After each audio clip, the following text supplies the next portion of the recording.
Hujambo na karibu mtazamaji wa channel ya Isaac Paluzi, na mimi jina langu ni Isaac Paluzi.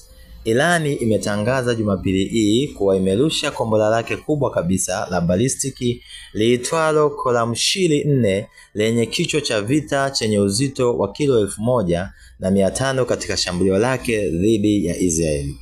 Hii ni sehemu ya mfululizo wa mashambulizi ya kisasi kufuatia mashambulizi ya Marekani dhidi ya vinu vya nyuklia vya Irani huko nchini Iran. Wizara ya mambo ya nje ya Irani imeshtumu Marekani kwa kuanzisha vita hatari dhidi ya taifa na imeapa kupambana kwa nguvu zake zote kulinda maslahi yake ya taifa. Ving'ora vya tahadhari vilisikika nchini Israeli na mamia ya wakazi walikimbia kwenye maeneo ya dharura. Ripoti zinasema mashambulizi haya yamejeruhi watu 16 na mmoja kati yao akiwa katika hali ya wastani na wengine 15 wamepata majeraha madogo kutokana na vifusi na mshtuko wa mlipuko.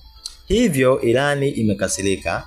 Irani imesisitiza kuwa Jamhuri ya Kiislamu ya Irani inahifadhi haki yake ya kujibu kwa nguvu zote dhidi ya uchokozi wa Marekani. Ingawa Israeli bado iko katika hali ya tahadhari ya juu, ambapo jeshi la ulinzi la Israeli linajitahidi kuimarisha ulinzi wa anga na kuweka masharti makali kwa raia, ikiwa ni pamoja na kupiga marufuku ya mikusanyiko na kufunga shule.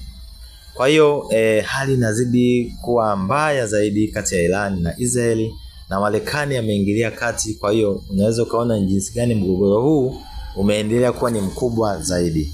Asante kwa kufuatia channel hii, na endelea kuwa karibu, subscribe, like na kushare.